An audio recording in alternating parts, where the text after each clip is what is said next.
Hey guys, welcome back to our channel. It's Sam and Crystal, and if today's your first day, welcome, and if it's not, welcome back. Be sure to like, comment, and subscribe. Hit the notification bell so that you can be notified the next time we upload a video. So let's get right into today's. So tonight we're going to talk about the final chapter in the Before the Ring series. That will be how do we move forward without an apology. So how do we do that? Well, a lot of people suggest that we go through the stages of grief in order to move forward without an apology. There are 5 stages of grief that we know about: the denial phase, the anger phase, the depression phase, the bargaining phase, and finally the acceptance phase. So what does this even mean? Well, usually in the denial phase, in trying to move forward without an apology, we usually deny the fact that we're not going to get an apology. We usually say, this person has to give me an apology. They were wrong for this reason, that reason, and the third reason. And we're usually in denial of our role that we played in the situation. Right. We're in denial of how that person may be feeling. We're in denial that we too, are wrong. But usually that's how it works. And then we move to the next stage of anger when we've noticed that, for one, the apology isn't coming in a timely manner, and for two, we might not actually be getting an apology. Yeah. And we get angry, and we might even move into the phase of withholding intimacies, withholding communication, withholding comfort, withholding touch, withholding physical sharing of space. We might get to that point where we're giving our spouse or our partner the silent treatment, the cold shoulder, one-word answers, because we're angry. We're angry at the fact that what we thought in phase 1, the denial that we had, it hasn't been, that person we haven't substantiated our belief that we would get an apology. So now we're angry. And finally, once we're so deep in the angry stage and we've separated ourselves from our partner and our spouse, we're now all alone to deal with all of the feelings that we have, all the new things that we might be going through. We're going to have to deal with that alone, because now we're not talking to that person. And now that's when we move into the depression stage.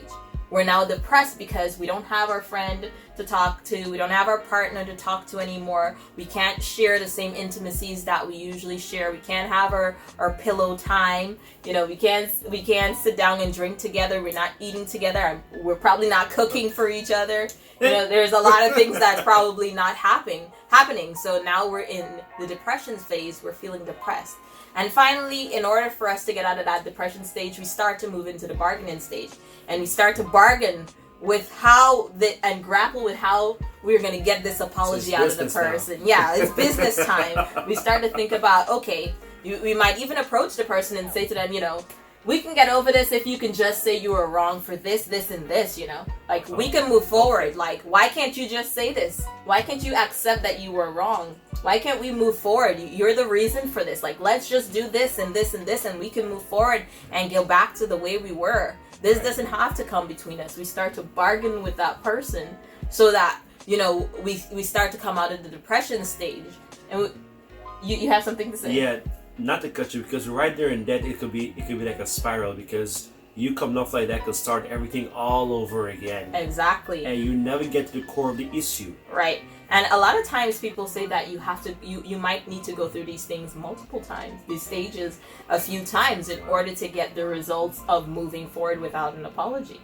But even in the bargaining stage, we might start to bargain with our intimacies. We might you might get some sexy time if you if you apologize. Like, we might find a way to bargain that, like, yeah. Oh, I'll follow you to the store if you can just apologize, or you might get whatever tonight if you can just apologize. Yeah, like you start making them feel a little special. You're like, oh, I cooked, if you could just apologize, whatever.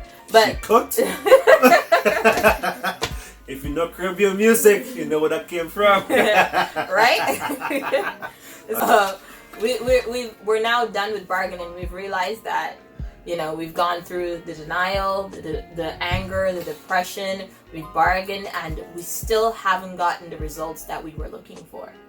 So now what do? We start to accept. It's either we accept or we go right back into denial. That's the only way forward. Either we accept or we return to the denial stage and start the process all over again. But usually, you know, we eventually get to the acceptance stage where we're going to say, okay, this was my role in the situation. I was late as well. I was raising my voice. I was, you know, I had unrealistic expectations. This too is my fault, you know. We're adults. This situation shouldn't be the end of our relationship. This is the problem. We're not the problem. And at that stage, that's where you start to accept, and then you start to gravitate back to your spouse, to your partner, to your relationship. You start to gravitate back, and you start to share back in those intimacies, in the comfort, in the, you know, in the secrecies of your relationships, and you start to feel better. And you start to move forward without ever getting an apology. Now, the way you put it over there is you make it sound very easy, but a lot of people, they're not willing to do that. They're not willing to okay, let me step out of this right here. Let me step out and see if I played a role in this. If I caused half or most of this anger right here, because the way you put it over is like, wow. You know what I mean? Yeah. But a lot of people, they're not willing to accept that or even look at it from that perspective. A lot of people are stuck in 1 to 4. They never make it to 5 because in their mind, like, these are the stages. Yeah, they're stuck in 1 to 4. They never get over to 5. But it's imperative that you do. If you want your relationships to work, you need to make it to 5. Yeah, especially like from a male perspective. Number 2, withholding. When you start, whether it's him or her, when you start withholding intimacy, feelings, touch, attention, that can drive a wedge in your relationship even deeper.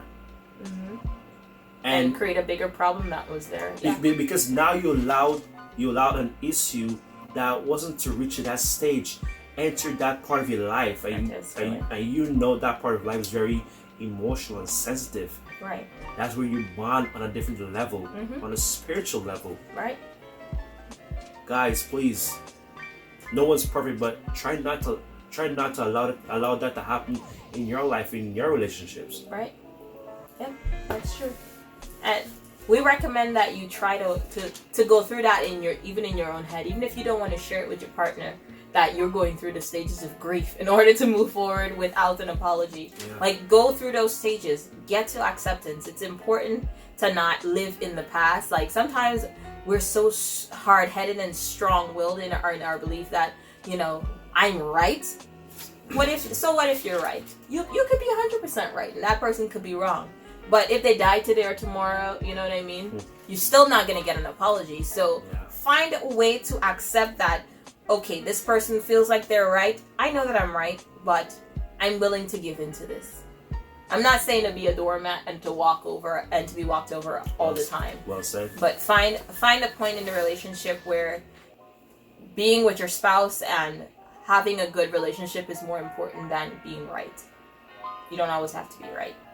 With that said, I think that is the conclusion of all that we have for you. You guys have shared in the entire Wisdom Wednesday series, Before the Ring, on, you know, communication, on budgeting, on how to be a sounding board and not to be a sponge. You guys have shared so much with us, and you've communicated the things that we've helped you with and the questions and issues that you're having. We appreciate you. We hope we've been a great help and that we've been able to answer all the questions and emails that you sent our way. Thank you so much for the support. Keep tuned in. Next week there's going to be a new series coming your way, and we can't wait to share it with you. You know you can. Thank you guys again. Be sure to like, comment, and subscribe. Hit the notification bell so that you can be notified when we upload a video. Share this video with your friends and your family, even on your Facebook and your Instagram. Share it. You never know who you might be helping. Thank you guys again. You might be helping us. Thank you guys, and we love you guys, but we're out. Bye.